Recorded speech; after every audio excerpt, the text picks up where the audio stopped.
I believe Mike Schur is now presently looking at his telephone where he is discovering that someone among us has betrayed the culture of Meadowlark and the wishes of Mike Schur and given Mike Schur, his number has been given to David Samson by somebody, by a double agent, a traitor. We will see if we will get a source revealed here. How many people at the company had your telephone number, Mike, that you know of? Because Stugotz was threatening to give away the number and then just sent him Mike Buck from Nature Bee and Mike Lowell and other Mikes in. And it wasn't Stugotz. Stugotz did not betray you. It was not me, but I don't know who it was. He got the number somehow, evidently. What does it say? What did he text you? I don't know because I just blocked the caller as soon as the text came in. Wow. Okay, so he is keeping you out of his life. He does not want to be teammates with David Samson, and you have the number, but you cannot actually access Mike Schur. It says delivered. So It was delivered, and then it was blocked. No, but that means you saw the original text. He saw it was from you, No, and then he blocked it. my number. He clearly got my number from someone. I saw who it was from, and then I blocked it immediately. Who was So the that's most only text likely delivered culprit, Billy, do you think? I don't know how many people here have Mike Schur's name. I am bothered by the fact that this has been a breach because a number of angles yesterday, David Samson tried to get it from me and somebody else. I don't know what the rules are, but What makes you think I got it from someone in this room? I don't know who you got it from. I didn't get it from anyone in Meadowlark. I was out in the hall and I heard him yesterday asking, maybe some suits are in town, asking for them. Nope, didn't get it from anyone in Meadowlark. Wow. Okay. I'll tell you that. Are you still hurt or bothered that Mike Schur doesn't want to interact with you? We're doing a segment together. Hello, Mike. Hello, David. How are you? I'm doing well, thank you. All right, the tension is so thick you could Can't cut it stand with it. a thick tension cutting utensil. I thought Mike Schur was not Well going said. to respond. I just find it to be sad. A thick tension cutting Yes, utensil. that's right. What That happened is there? correct. Yeah. That is exactly what I said, and it is what I meant. That is the tension need a vacation. is so thick. I do need a vacation. Mike I don't- just had a it's not- vacation. It's not that thick, really. Like it's not like there's simmering tension. It's all out in the open. Can you see? Right? Like, No, but it's can not you You have see- Wi-Fi? Do you have the ability to see on the corner of your screen the laughter on of David Samson? And do you know what that laughter is about? That sheer delight on his face. I'm guessing it was from when he was joyfully imagining how badly he would have screwed over Bob Ross in his estate. Is that what it's from? Amazing. It is unbelievable. It's an Of all the things you could have guessed. It's an unbelievable thing to have out in the open. I feel like we caught him in the natural environment of an evildoer, just thrilled with the idea of ransacking Bob Ross's fortune. That's the first time it's happened. It's the same. It's the same exact joy. It's the same exact joy that he expressed when he was talking about how much he liked firing people, right? It's like the same deep, dark instinct of like just pure evil and hatred just comes spilling out. But the funny thing is that it comes spilling out in like glee. It's not like evil James Bond villain, like, templing his fingers and stroking a white cat. It's like, it's genuine happiness. It's genuinely what makes him happy and excited to be alive, is screwing people over or firing people. Those are the two things that bring that out of him. I'm sorry, I couldn't hear what he was saying. He has bad connectivity. Was he commenting that he is not happy with Is how it not? Is my internet not working? it could be us. No, I was just saying heard on you the fine. streak. I heard you fine. two- I think he was making a joke just to make this more awkward because you're saying things to his face. You don't like that he shills for the ownership class. That's what you don't like about him. And I he's don't. but- Stop saying it. well, I don't shill for them. I'm telling people why Mike doesn't You like what you don't? represent. I don't. I actually just tell the truth. And the fact is, Mike, what's funny about you is you're so interested in your opinion and what you say that you're not even willing to hear. I'm willing to be wrong when you make points that are correct. You're not even willing to hear things that I'm saying. And we've never met until this text. And I sent a very nice text. Tell me again. Then I'll listen. I'll do you the courtesy of listening to your argument about how Micky Arison on the Heat. I'll listen. Okay, he is willing to listen, Micky Arison. That time the internet did go wrong, hear that but one. he has ceded the floor to you. Go ahead and make the argument that you want to make on behalf of Micky Arison doesn't have $5 billion because he's going to give it to his son. Okay. No, and specifically how he loses money every year. That's what I'm interested in hearing about. How does Micky Arison lose money every year? The expenses of running the Heat are greater than the revenue that he gets from running the Heat. So the Heat as an actual entity, the entity of the team loses money. Of course, you can argue that that's a worth it investment because the team is going to appreciate in value, but he can't take that appreciation and fund the losses. The way to fund the losses is either by more debt or it's by funding it himself with checks that he could write from other revenue that he gets, from investment income, from Carnival, salary income, whatever he does. He has to put money into the Heat in order to cover losses on a yearly basis.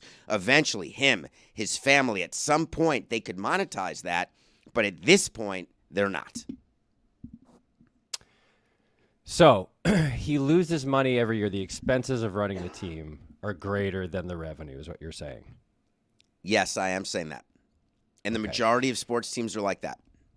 No, they are not. The majority of sports teams on paper report losses because laws were changed in the early 90s, allowing businesses first to do complicated accounting and amortize down assets and write off a bunch of stuff. And interestingly, in the early 90s, those losses, those paper losses, they're not real losses, they're paper losses.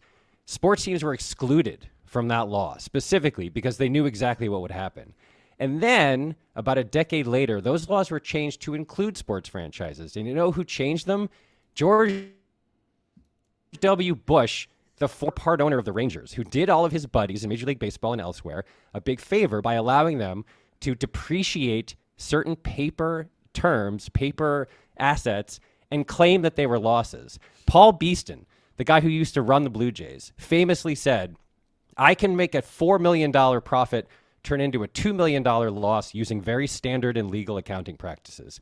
And that's what they all did. So when you say that the teams lose money, you're not including the fact that by losing money, in quotes, what they're doing is writing down a bunch of paper losses on things that aren't actually losses, like the revenue that comes in from TV contracts, which is not in any way a depreciated loss. So yes, technically, according to the law, they've lost money, but it's only because the accounting rules changed and allowed them to report as losses every year things that are not actually losses. That's why they claim that they lose money every year when in fact they don't. And the way that you know that is ProPublica did this huge expose very recently where they talked about Steve Ballmer and how Steve Ballmer bought the Clippers. And when he bought the Clippers were reporting profits every year. And then suddenly the Clippers lost like $700 million on paper over a period of time. And so he claimed that the Clippers were losing money. And the reason that doubly sucks is because if you report that your team lost a ton of money,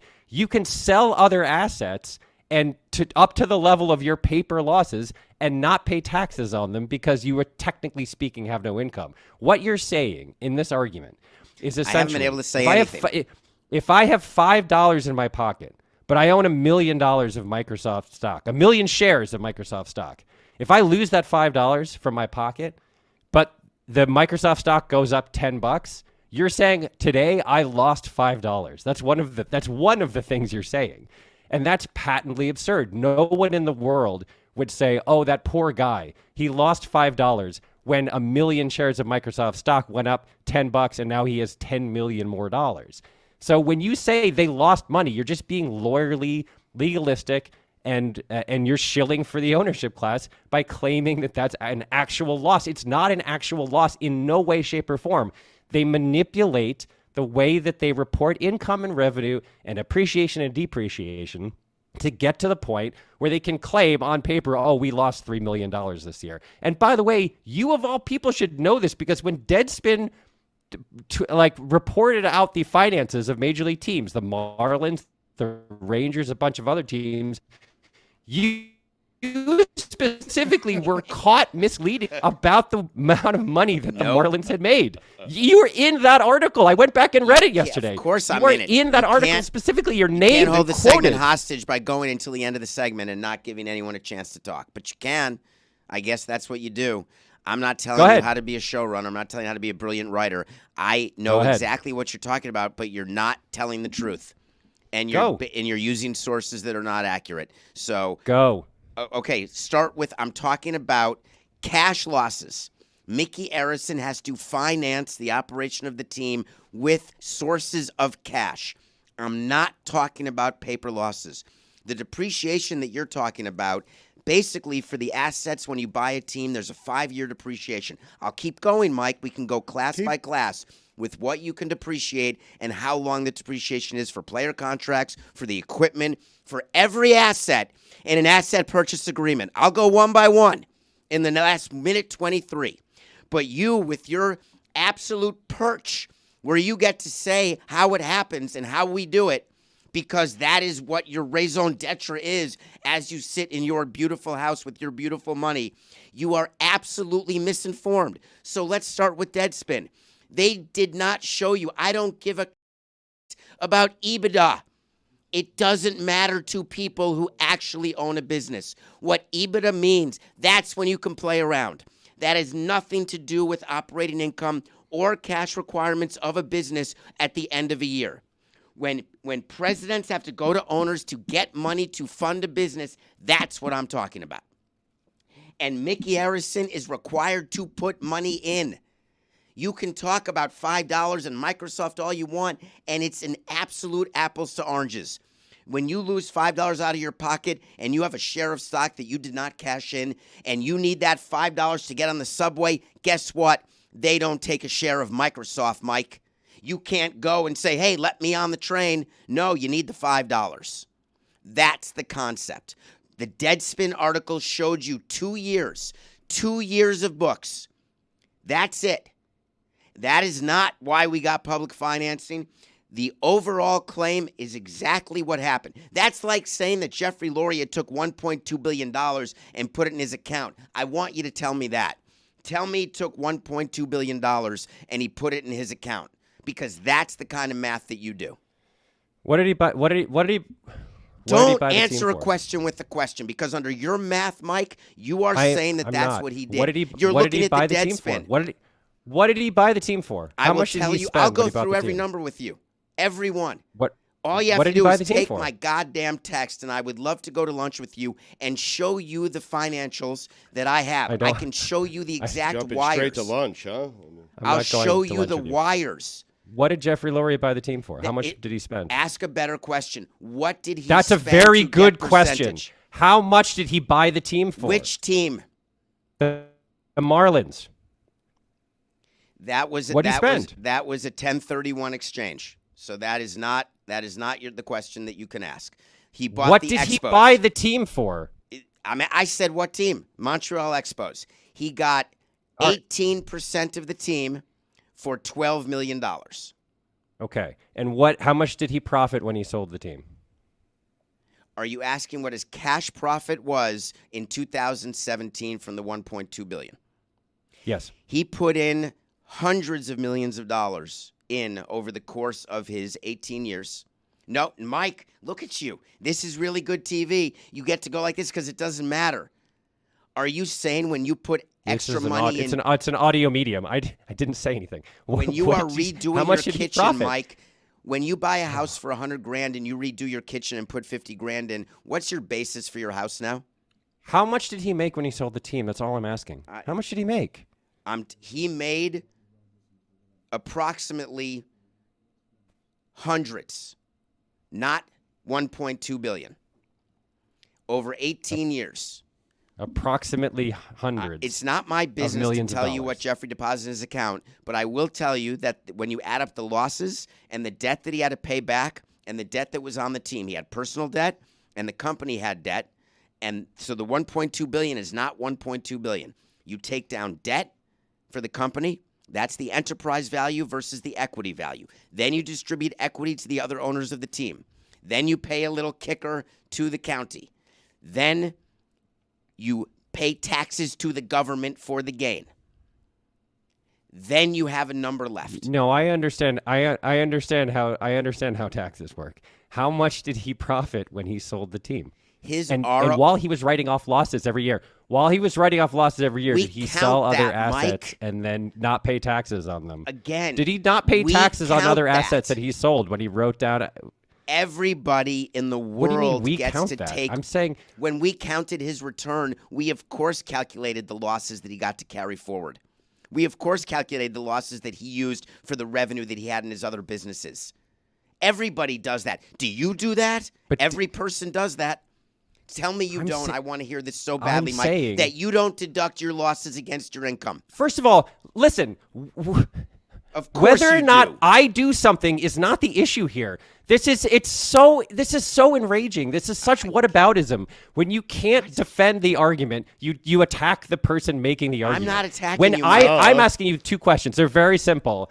You literally none just of your did. business to I'm give asking you you the two very exact simple number that questions. he Did Jeffrey took. Loria end up with a lot more money when he sold the team than when he bought the team?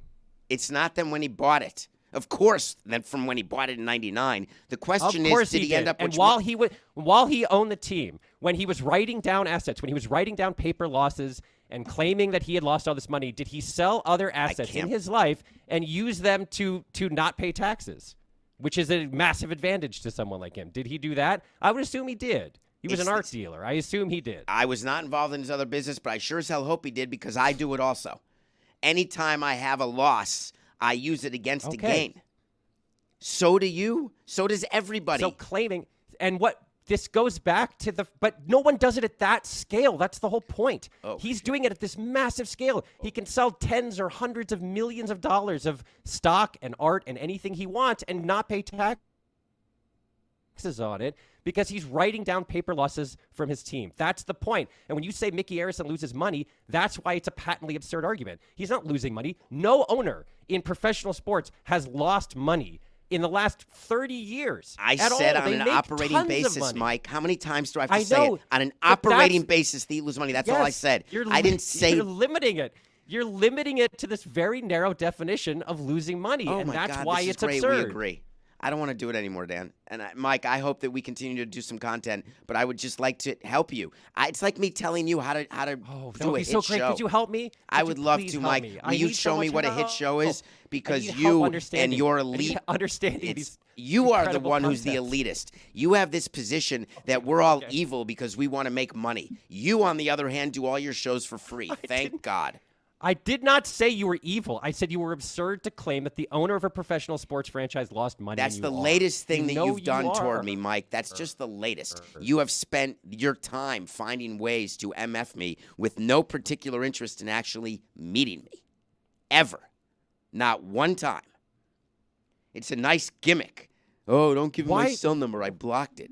Sound like it's asinine. How does me meeting you or not meeting you make any difference? Because maybe we could have a conversation about where things maybe a blind spot that you have. We're having a conversation. Will you show him the wires if he agrees to lunch? Live on the air. I would show him everything. No, if he agrees to lunch 6 minutes ago. Everything. I would show Mike everything. Huh. I'd like to go. I want to go on that lunch. I'd like to go point by point on that Deadspin article. I think I want to sink right into the muck of this. I want to know that tax trick. No, you do it. We've got to do. We've got to do a stat of the day. Yeah, just don't pay the government. And don't tell anybody that's what you're doing. Easy cheesy. Let's do the stat of the day, please. $5, Samson.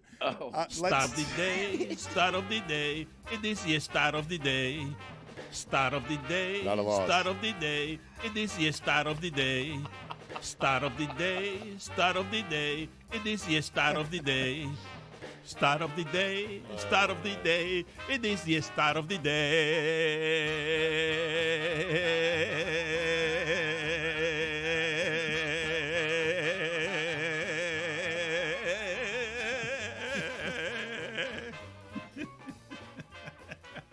First of all, there's a lot going on, but I just want to thank whoever turned on original sound so I could hear the music.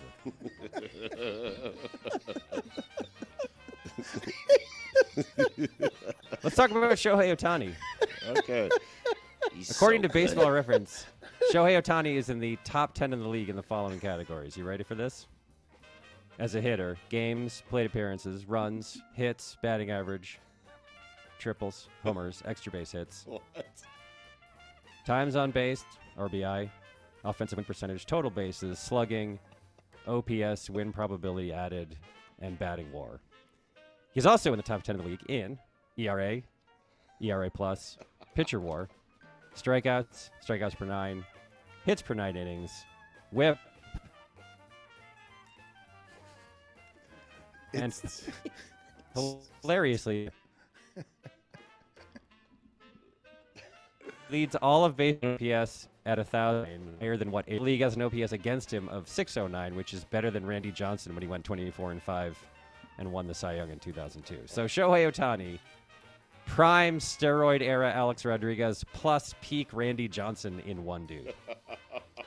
Mike, the internet has been going in and out at comedically perfect times. So can you just give me what you had after WHIP there? Because I know the point of that was to just keep giving stats, and we lost you at WHIP. Please keep going after WHIP, and we'll pick it up there. There is only one more after WHIP was putouts as a pitcher, which is like a grounder to wide to first, and you run over and cover first base. We can make the argument, can we not? I mean, I think you just did that. I don't mean to be prisoner of the moment. That Shohei Ohtani is the greatest athlete ever. He's the greatest baseball. I think you could say he's the greatest baseball player of all time. Ever heard of MJ? I really do. I know it sounds crazy. Yeah, except for MJ, of course, because of the 6 rings. You don't think he needs a few more years of doing it? We were talking about this before. How many more years does he have to be a two-way player to be the greatest player of all time? Or is he already there? Do it in October. I mean, how about that? There you go. There you go, Stu. Do it in October. We'll just get to October. You think that team would be better? I mean, they have 2 of the 3 best players ever. You are so right on everything, except I will pin down Mike Schur on this. Is Shohei Ohtani more dominant at what he's doing than Tom Brady's ever been at what he's doing? Well, I would say that, yeah, if Tom Brady had also played middle linebacker. That's correct. Been like if he was Brian also Ray Urlacher Lewis, that's right. Yeah. Which would be amazing, incidentally. Yeah, Can you imagine what a star that person would be? Playing in Anaheim, tackling people, and throwing for 5,000 yards. Yeah, if Joey Bosa becomes a quarterback and throws for 5,000 yards. But that's what it is. That's what's happening in baseball, and no one cares. That is what's happening. No one cares. Because they stink. I mean, but he's great. He's going to get paid more than anyone in history. By the Mets. Maybe. Oh, man, can you imagine how much they'll be able to write off from his contract? Oh, the depreciation will be incredible. We will talk to you tomorrow, Mike. Thank you, sir. Bye.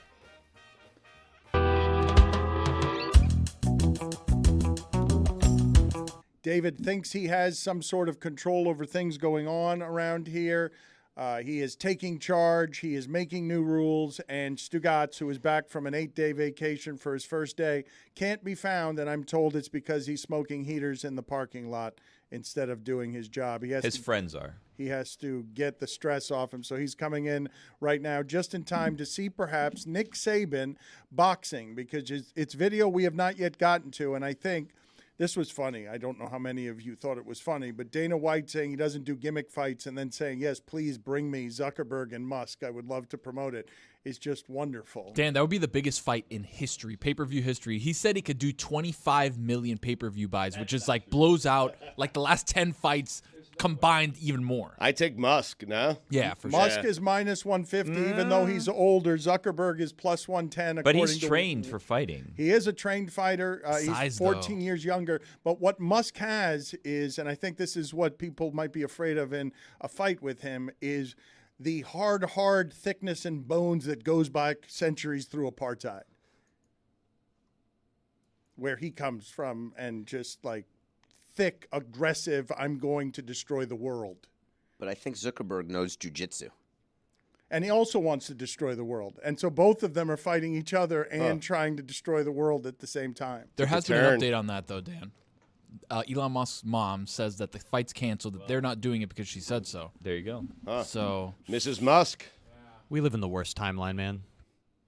It is perfect and symbolically perfect that this is what these two human beings are doing with the currency of they have audience, they have power, they have money, and they're high school guys who want to be popular and want to, own Twitter and Facebook and possibly fight.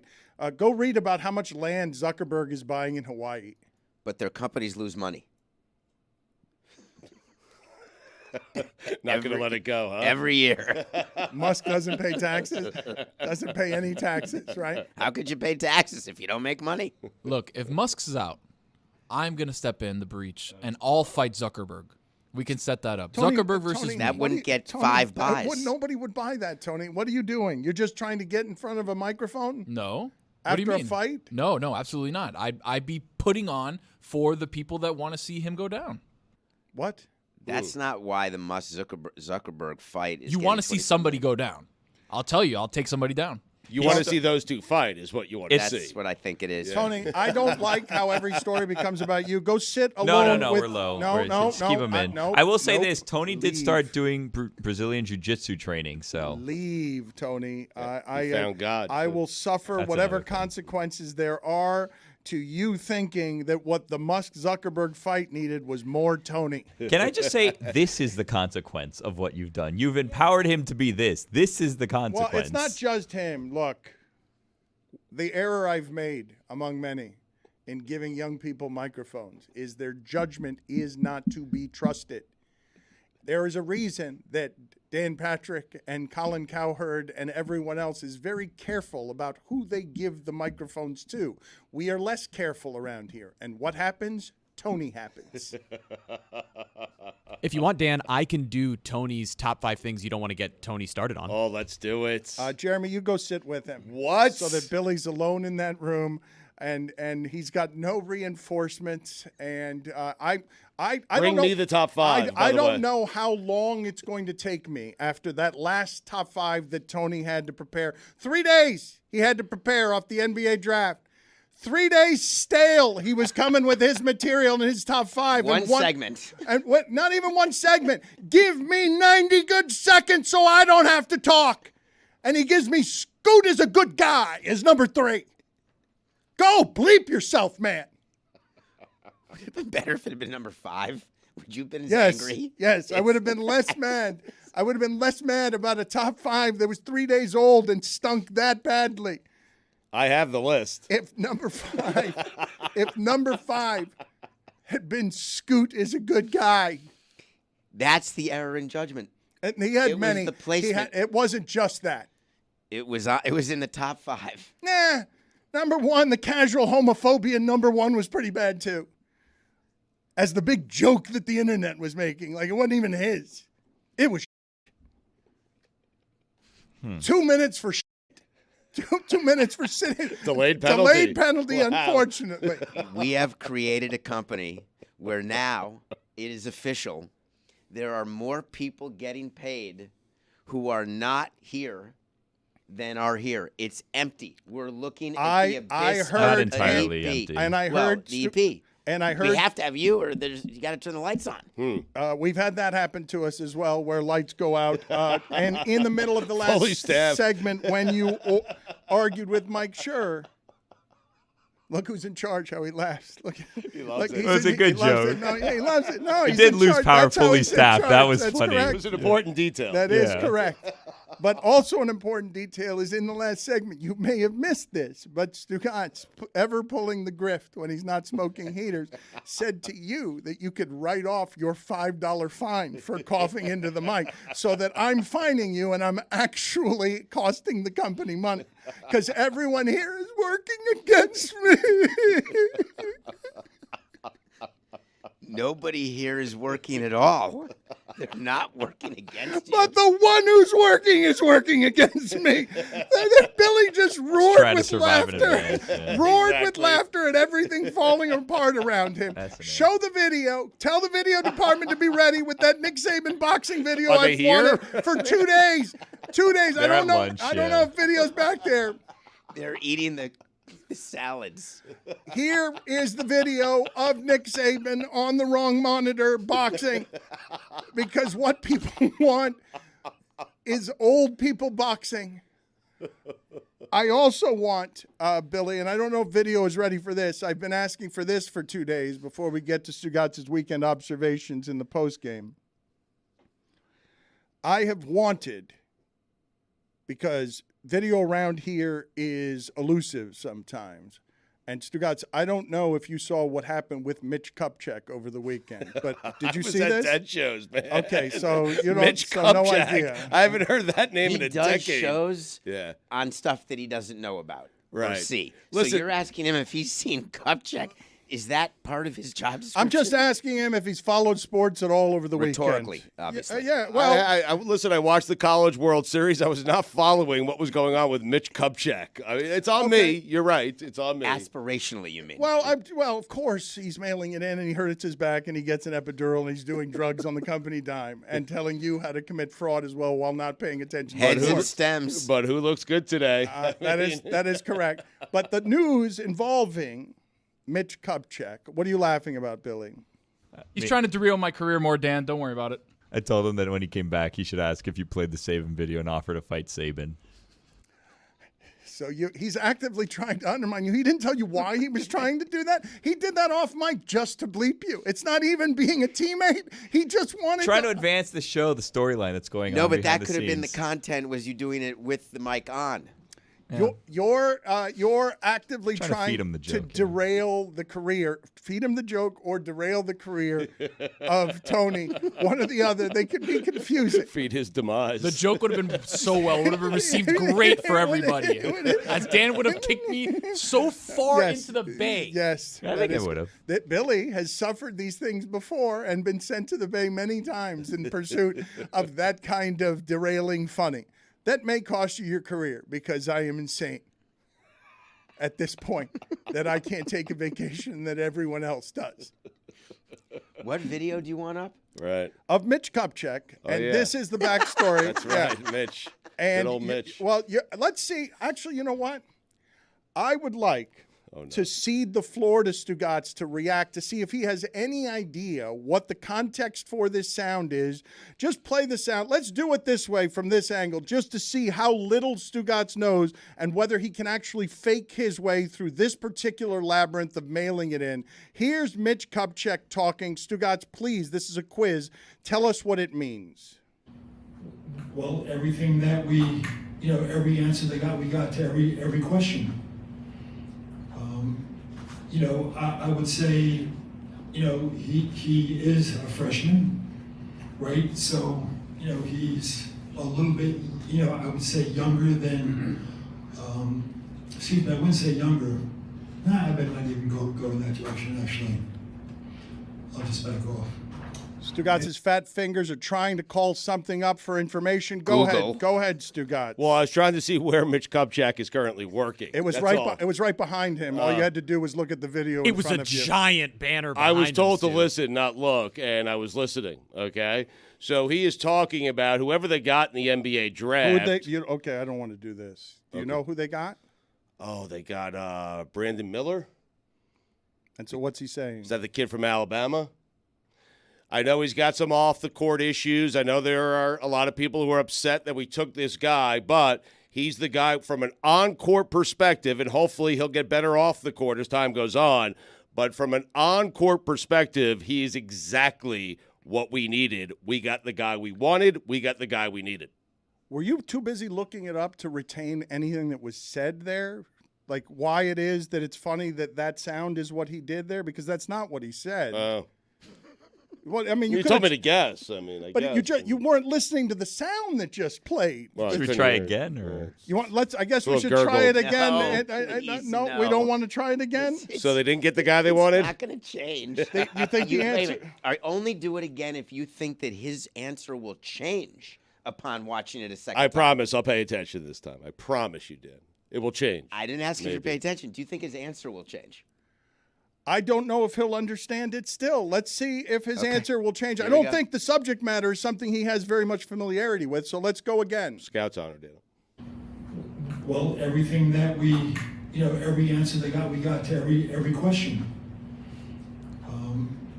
I would say, he is a freshman, right? So, he's a little bit, I would say younger than, excuse me, I wouldn't say younger.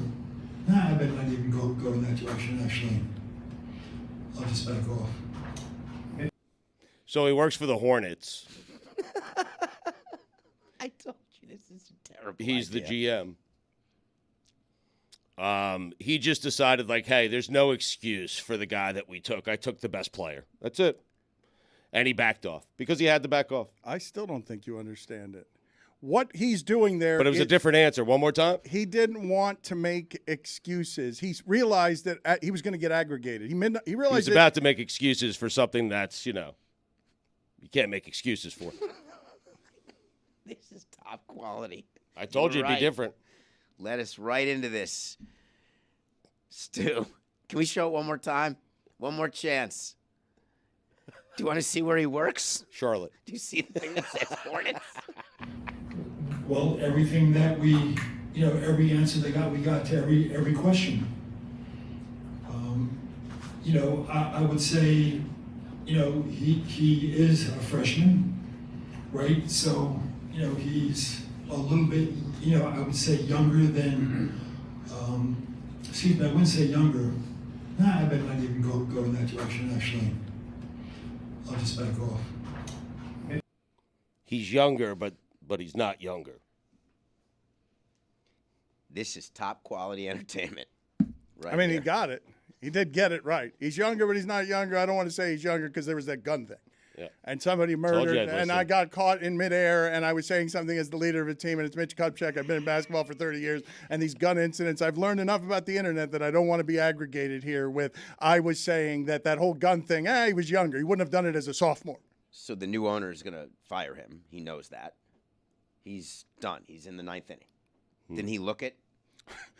Put it on the poll, please, Juju, at Le Batard Show. Did Kupchak look like he was in the 9th inning? Third time's a charm, Dana.